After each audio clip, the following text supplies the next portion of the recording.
I remember the moment with perfect clarity, though I have tried 10,000 times to forget it. The morning shift bell had just rung across Manufactorum level Sigma 7, its bronze voice echoing through the prayer-ribbed vaults above our workstations, and I was reaching for my circuit-blessed stylus when Overseer Krell's shadow fell across my desk. Not his body, just his shadow, elongated by the flickering lumens overhead, stretching like a black finger across the parchment forms I had been completing for the past 6 hours. The shadow paused. That was all. A simple hesitation in its movement across my workspace, but in that pause I felt the entire weight of the Imperium shift its attention toward me, like a vast and terrible eye opening in the dark. "Scribe Tertius Ven," he said, and his voice carried that particular flatness that all administrative functionaries develop after decades of reducing human lives to numerical designations. "You will accompany me to Processing Chamber 12. Processing Chamber 12. Not the medical bay, where I had gone 3 months prior for my mandatory inoculations. Not the recalibration cells, where we were taken quarterly to have our work efficiency evaluated and our devotion quotients measured by the tech priest's arcane instruments. Processing Chamber 12 was in the sublevels, in the forgotten bowels of the Manufactorum, where the air tasted of rust and old fear, where the lumens were always failing, and the sound of water dripping onto metal created rhythms that almost sounded like words if you listened too long. I stood. My legs felt distant, as though they belonged to someone else. Around me, the other scribes kept their eyes locked on their parchments, their styluses moving in perfect synchrony, scratching out requisition forms and tally marks and prayer seals with mechanical precision. Not one of them looked up. Not one of them acknowledged what was happening. That told me everything I needed to know about what came next. The walk through the Manufactorum took 17 minutes by my internal chronometer, though it felt like hours. We passed through the great hall where the servo skulls drifted overhead, their empty eye sockets glowing with targeting augers as they surveyed the endless rows of workers. We descended via the east stairwell, spiral stairs of black iron that wound down through the levels like the coils of some vast serpent. With each level, the temperature dropped. With each level, the sound of the Manufactorum's heartbeat, that perpetual grinding of machinery and chanting of tech litanies, grew more distant, replaced by silence and the steady drip of condensation. Krell walked 3 paces ahead of me, his red administratum robes whispering against the floor. He did not look back, did not speak, did not acknowledge my presence except to occasionally pause at a locked portal and tap his clearance codes into the gene scanner. Each door opened with a pneumatic hiss that sounded like a last breath being released. I tried to recall what I might have done wrong. In my mind, I reviewed the past weeks with desperate precision. Had I filed an incorrect form, mistranscribed a sacred numeral, used an unsanctioned abbreviation in my reports? I was a model scribe, had been for 14 years since my assignment to Sigma 7. My efficiency ratings were consistently above threshold. My prayer compliance was documented and verified. I had never missed a shift, never questioned an order, never expressed anything but absolute devotion to the God Emperor and gratitude for my position in his divine machine. But none of that mattered, I realized with growing horror. If they were taking me to Processing Chamber 12, then the accusation had already been made, the investigation already conducted, the verdict already determined. I was not being taken to answer charges, I was being taken to receive correction.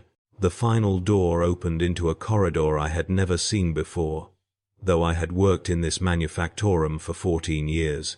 The walls here were older, the construction dating back to the facility's founding perhaps 2 centuries prior. The metal was pitted with age, stained with substances I did not want to identify. The lumens were replaced here with actual torches, their flames casting dancing shadows that made the corridor seem to writhe like a living thing. Processing Chamber 12 stood at the corridor's end, its door marked with the inquisitorial seal. The stylized eye with its skull and crossbones emblem rendered in red paint that looked far too fresh. Krell entered his codes a final time. The door opened. He gestured me inside and did not follow. The chamber was smaller than I had imagined, perhaps 5 meters square, with walls of bare rockret and a single lumen overhead that provided just enough light to see by, but not enough to banish the shadows in the corners. In the center of the room stood a metal chair bolted to the floor, its arms equipped with restraint clamps, its back adorned with connection ports, for devices I recognized from technical manuals but had never seen in practice. Behind the chair stood a figure in black robes, face hidden behind a chrome skull mask, servo arms extending from their back like the limbs of some mechanical insect. But it was the man seated at the room's single desk who held my attention. He wore the formal attire of an inquisitorial interrogator, black leather coat adorned with purity seals, a high collar bearing the Aquila emblem, gloves of what looked like human skin, though I prayed it was synthetic. His face was unremarkable, middle-aged, neither handsome nor ugly, with the kind of features that would be forgotten moments after seeing them. His eyes, though, his eyes were the pale grey of recycled water, and they held no warmth, no mercy, no recognition of my humanity. "Sit," he said, gesturing to the chair. I sat. The restraints closed around my wrists and ankles with a precision that spoke of thousands of previous uses. The cold metal against my skin made me gasp, and in that gasp I tasted the chamber's air. Old copper, chemical sterilizer, something else beneath it all, the faint sweetness of decay. The interrogator opened a data slate and scrolled through it with one gloved finger. "Scribe Tertius Ven," he read aloud. "Assigned to Manufactorum Level Sigma 7, Department of Resource Allocation, Station 447, 14 years of service, efficiency rating, 94.7%, devotional compliance, 98.2%, no demerits, no infractions, no complaints from superiors." He looked up at me, and I saw something in his eyes that was worse than anger or disgust. I saw indifference. "Exemplary record," he said, "which makes the accusation all the more damning." "What accusation?" The words left my mouth before I could stop them, and I immediately regretted speaking. One does not question an inquisitorial interrogator. One does not demand explanations from the Emperor's chosen instruments. But he smiled, a thin expression that never reached his eyes.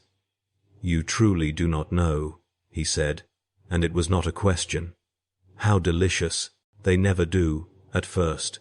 He set down the data slate and leaned forward, his elbows on the desk, his fingers steepled before his face. "Tell me, Scribe Ven, do you know a man named Hestor Grell?" The name meant nothing to me. I searched my memory, reviewed mental rosters of everyone I had worked with, everyone I had encountered in 14 years of service. Nothing. "No," I said, "I do not know that name." "Are you certain?" The interrogator's voice remained pleasant, conversational, as though we were discussing the weather or the latest tithe reports. "Think carefully. Hestor Grell, a loader, assigned to Cargo Bay 17. Approximately 40 years old, balding, missing 2 fingers on his left hand from an industrial accident 7 years ago." I shook my head. "I have never been to Cargo Bay 17. My duties confine me to Sigma 7. I do not know this man." "And yet," the interrogator said, pulling out a second data slate, "he knows you, or rather, he claims to know you." He turned the slate toward me, and I saw a picked capture of a man matching the description, his face bruised and swollen, his eyes wide with terror. This was recorded 6 days ago, in this very room. Hestor Grell was brought here on suspicion of possessing heretical materials, specifically a book of prohibited philosophy, imported from a renegade colony. During his interrogation, when asked who else might have been exposed to such materials, he provided several names. The interrogator's finger tapped the slate. Yours was among them. My stomach dropped. That's impossible. I have never possessed heretical materials. I have never even seen. He claims, the interrogator continued, as though I had not spoken, that you were part of a reading circle, that you met in the lower maintenance tunnels, level Gamma 9, every fourth rest day, that you discussed forbidden texts and questioned the divine authority of the administratum. He paused. He was quite specific in his accusations, Scribe Ven. He described your appearance, your mannerisms, even the scar on your left thumb from a stylus accident 3 years ago. I looked down at my thumb, at the small white scar there, barely visible. How could this stranger know such details? How could he describe me with such precision if we had never met? Unless he's lying, I said, my voice cracking. He must be lying to save himself, accusing random people too. We have verified his confession through biochemical analysis, the interrogator said calmly. The Veritas serum readings indicate he believes he is telling the truth, which means either he is genuinely deluded, or he is correct, or, and here his smile widened slightly, or you are lying to me right now. The figure behind the chair moved, servo arms unfolding with a whisper of well-oiled mechanisms. I felt something cold touch the back of my neck, felt the sharp prick of needles penetrating skin, felt the sudden rush of warmth spreading through my skull like liquid fire. The truth serum will take approximately 90 seconds to reach full efficacy, the interrogator said, consulting a chronometer on his wrist. During that time, I suggest you consider very carefully whether you wish to continue protesting your innocence, or whether you would prefer to make a full confession. The Emperor's mercy is reserved for the repentant, Scribe Vane, but his wrath is eternal for those who persist in falsehood. The chamber began to tilt, or perhaps it was my perception that tilted. The walls seemed to breathe, expanding and contracting like lungs, and the lumen overhead pulsed in rhythm with my heartbeat. I tried to focus on the interrogator's face, but it kept fragmenting, breaking apart into geometric shapes that reformed into something almost but not quite human. I don't know him, I said, and my voice sounded distant, echoing. I have never met Hestor Grell. I have never attended any reading circle. I have never possessed heretical materials. I am loyal. I am faithful. I have served the Emperor every day of my life since my assignment to this manufactorum. The interrogator watched me with those pale grey eyes. The serum says you believe that, he murmured. Fascinating. Either you are a mutant with natural resistance to Veritas serum, or you possess genuine conviction in your innocence, or, he paused, tilting his head, or, your memory has been edited. Memory edited. The words sent a spike of terror through the chemical fog in my brain. Memory editing was the domain of tech priests and inquisitors, a process so invasive, so dangerous, that it was reserved for only the most extreme cases. To suggest that my memory had been tampered with was to suggest that I had been involved in something so terrible that even the knowledge of it had to be excised from my mind. I would never, I began, but the interrogator raised one gloved hand. We will return to this, he said. First, I have other questions. Standard protocol. He consulted his data slate again. Do you now, or have you ever harbored doubt regarding the divinity of the God Emperor? No, I said. The answer came automatically, drilled into me by decades of conditioning. Do you believe the Imperium of Man to be justified in all its actions? Yes. Do you accept that your life belongs to the Emperor, and that your death, when it comes, will be in his service? Yes. Have you ever experienced visions, dreams, or auditory hallucinations that could not be readily explained by natural causes? I hesitated. Every human being experienced dreams, but the way he phrased the question, the emphasis on could not be readily explained, made me wonder what answer he sought. Everyone dreams, I said carefully. "Describe your most recent dream," he commanded. I tried to remember. The serum made thinking difficult, made my memories feel slippery and strange. "I was in the manufactorum," I said slowly. But it was empty. All the desks were empty, all the workers gone. I walked through the halls calling for someone, anyone, but no one answered. And then I heard singing. Coming from below, I followed the sound down through levels I didn't recognize, and I found, "Yes?" The interrogator leaned forward. "What did you find?" "A door," I whispered. "A door made of—" "I don't know." It looked like metal, but it moved like water, rippling and shifting, and the singing was coming from behind it. Beautiful singing, like nothing I had ever heard. I reached for the handle, and I stopped. I woke up. The interrogator exchanged a glance with the figure behind me. "When did you have this dream?" "Last night," I said. "Or was it last night? Maybe it was several nights ago. I don't remember." He made a notation on his data slate. "Have you had this dream before?" Had I? I tried to remember, but my memories felt like they were behind glass, distorted and unreachable. I don't know. Maybe? How many times? I don't know. Interesting. The interrogator set down his slate and stood, walking around the desk to approach me. He reached into his coat and withdrew a small object, a carved wooden disc, perhaps 5 centimeters in diameter, covered in symbols I did not recognize. He held it before my eyes. "Do you recognize this?" I stared at it. The symbols seemed to writhe, to rearrange themselves the longer I looked. "No," I said. "I've never seen it before." "Are you certain?" He moved it closer. "Look carefully." The symbols continued to shift, and as they shifted, they began to form patterns, words, almost, or not words, but something that communicated meaning directly into my mind without the need for language. I felt something stir in the back of my consciousness, some buried knowledge trying to surface, and I gasped.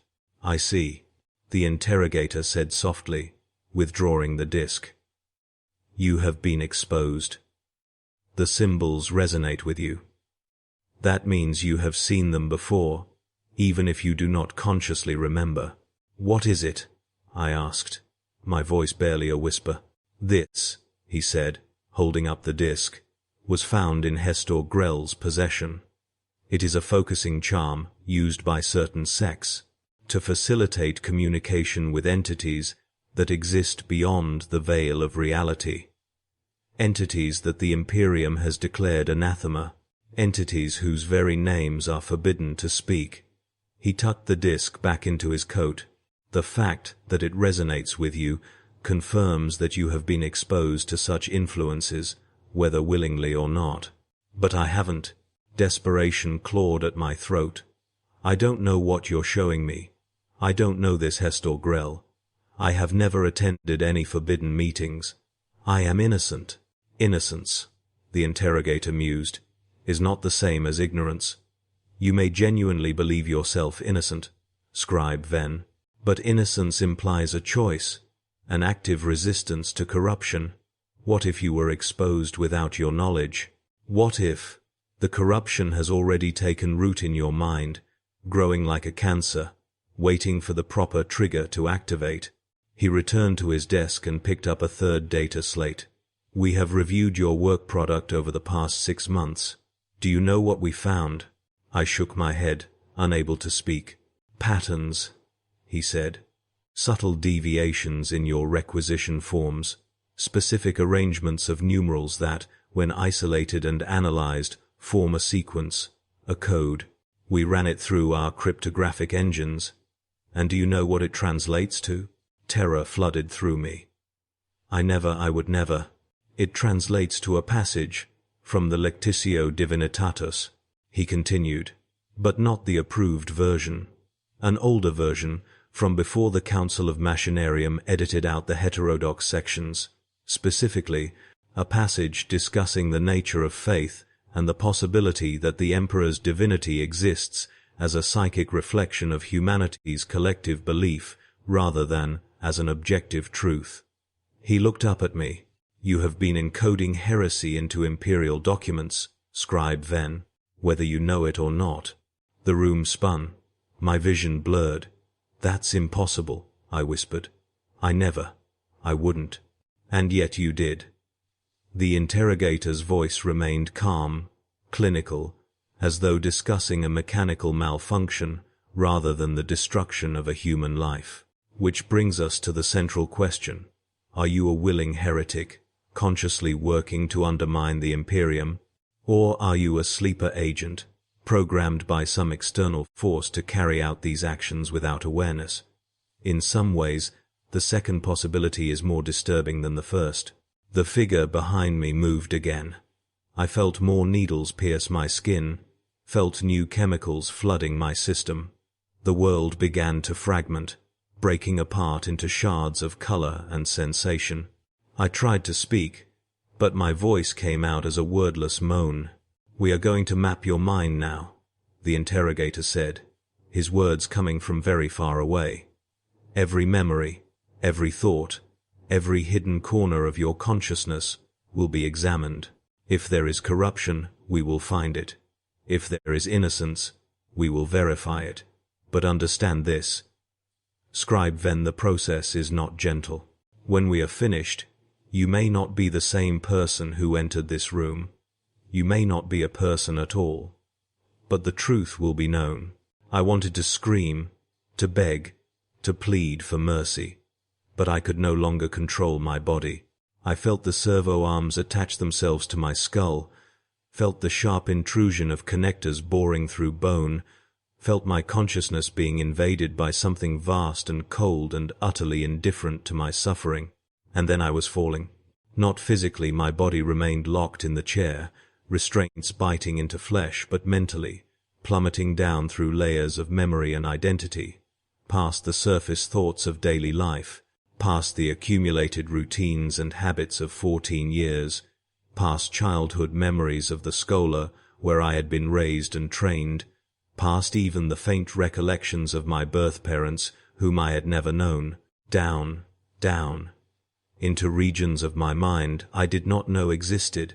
And there, in the deepest darkness, I found the door, the same door from my dream, the one made of liquid metal that rippled and shifted. But this was no dream. This was real, or as real as anything could be in the unmapped territories of human consciousness. The singing was there too, beautiful and terrible, calling to me with a voice that was somehow both alien and intimately familiar. I approached the door. I had no choice. The interrogator's machines were driving me toward it, forcing me to confront what lay behind it. My hand, or the mental projection of my hand, reached for the handle. The door opened. Beyond it lay a memory I did not remember living. I stood in a corridor I did not recognize, in a part of the manufactorum that should not exist according to any map or schematic. Around me stood 6 other figures, their faces hidden by shadows, and before us all stood Hestor Grell, his face younger, his fingers intact, holding a book whose pages seemed to emit their own sick luminescence. "The Emperor," he was saying, his voice fervent with dangerous conviction, "is not a god. He never claimed to be a god. That fiction was created by those who came after him, who needed to control the masses through religious fear rather than rational governance. But we few who have found the truth, we can see past the lies.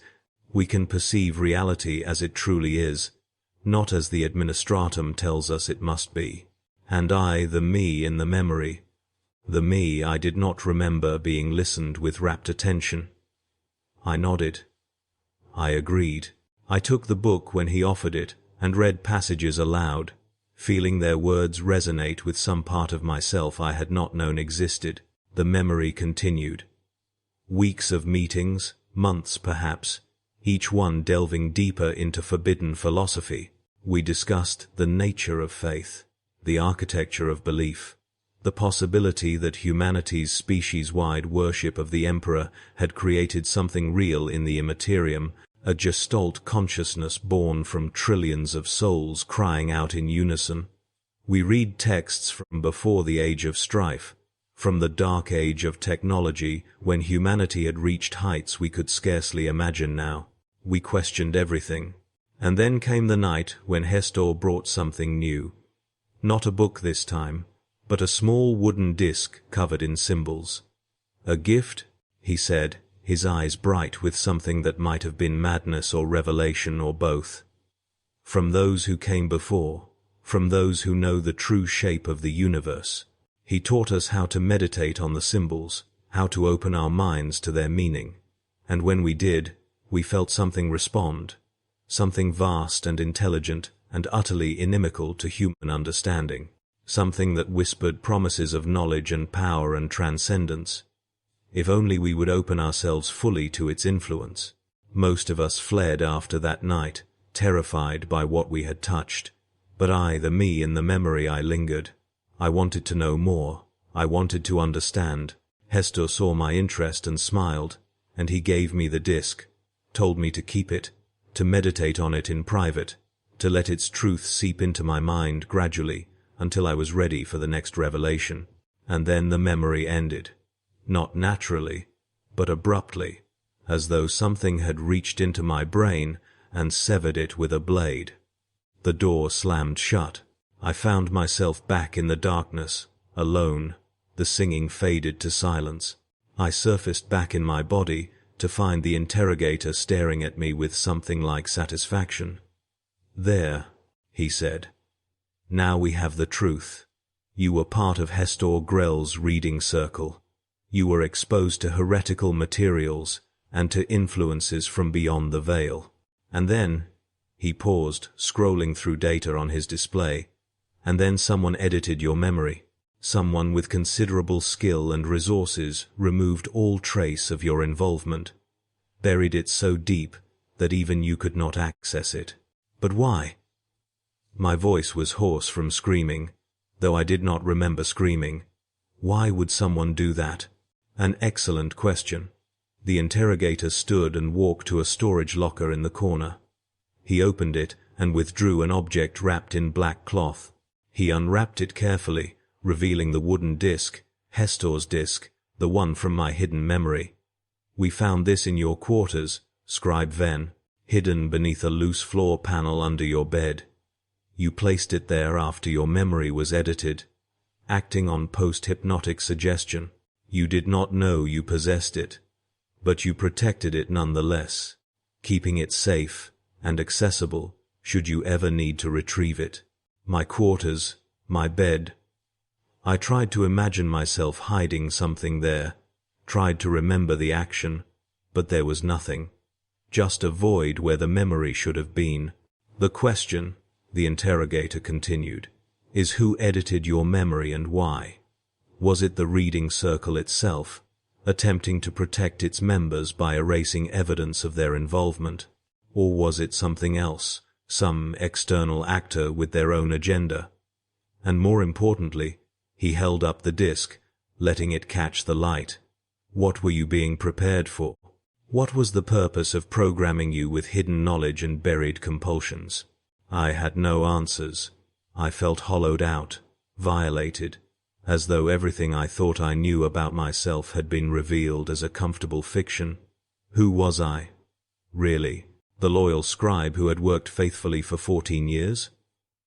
Or the secret heretic, buried beneath layers of false memory, waiting for some unknown trigger to activate? "There is a protocol," the interrogator said, "for handling cases such as yours.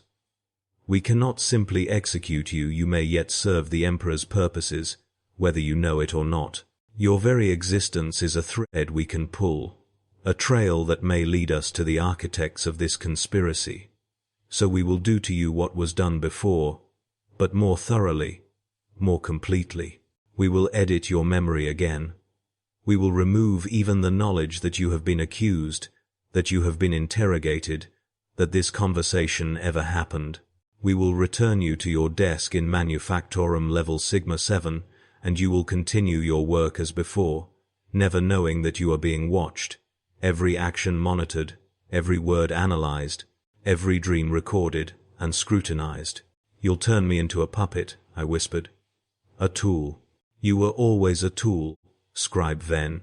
We all are. The only difference is that now you will serve consciously, even if you do not remember choosing to serve. He gestured to the figure behind me. Begin the process. The servo arms moved again, and I felt the intrusion intensify, felt something fundamental in my consciousness begin to dissolve. I tried to fight, tried to hold on to who I was, but it was like trying to hold water in my hands. Everything I was, everything I remembered, began to slip away. My last coherent thought, before the darkness took me completely, was a desperate question. Had I ever been real? Or had I always been this, a constructed identity? A mask worn by something deeper and darker? A sleeper agent in the Emperor's own machinery, waiting for the moment when my true purpose would be revealed? And then there was nothing. I remember the moment with perfect clarity, though I cannot explain why it feels significant.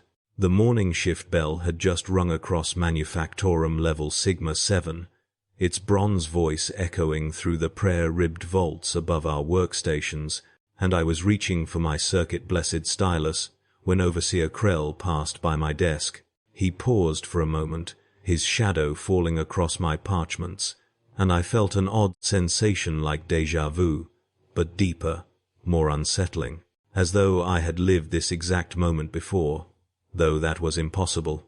Scribe Tertius Ven, he said, his voice carrying that familiar administrative flatness. Your efficiency ratings this quarter are exemplary. The administratum commends your devotion. Thank you, Overseer, I replied, feeling a strange tightness in my chest. I serve the Emperor. As we all do, he agreed, and moved on. I returned to my work, filling out requisition forms with practiced precision, each numeral transcribed according to sacred protocol, each calculation verified 3 times before being entered into the official record. 14 years I had worked at this desk, 14 years of faithful service, and I took pride in my dedication. I was a model scribe. I had never missed a shift, never questioned an order, never expressed anything but absolute devotion to the God Emperor. And yet, as I worked, I found my hand trembling slightly. I found myself arranging the numerals in patterns that felt significant without knowing why. I found my attention drawn repeatedly to a loose floor panel beneath my desk, though I could not remember what lay beneath it or why it should matter. That night, I dreamed of a door made of liquid metal, and singing that came from somewhere below, and a voice that whispered promises I could not quite hear. When I woke, my pillow was soaked with tears, though I did not remember crying. My thumb ached, where an old scar marked the place where a stylus had once cut me, though I could not remember the accident that caused it. I returned to work. I filled out my forms. I served the Emperor with absolute devotion, and deep in the sub-levels, in Processing Chamber 12, an inquisitorial interrogator made a notation in his records and smiled thinly at the pict feed showing my workspace, watching, waiting, for the moment when my programming would activate and reveal what I had been designed to do. The game of shadows and sleepers continued, as it had for centuries, as it would for centuries more, each piece moving in patterns they did not understand, serving purposes they could not comprehend, in the endless grinding machinery of the Imperium's paranoia. And I, Scribe Tertius Ven, worked on, innocent and guilty, victim and accomplice, human and something less than human, faithful and heretical, all at once and forever, until the day the interrogator's patience finally ended, and I was called back to that chamber to learn what I had truly been, and what I was about to become. But that day had not yet arrived. For now, I was simply a scribe, working in a manufactorum, serving the Emperor, one form at a time, one memory at a time, one stolen piece of myself at a time, given willingly to the great machine that ground all humanity down to their component parts and reassembled them into something useful. Praise the Emperor. Praise the Omnissiah. Praise the Administratum that watches over us all. I serve. I have always served. Even when I do not remember why.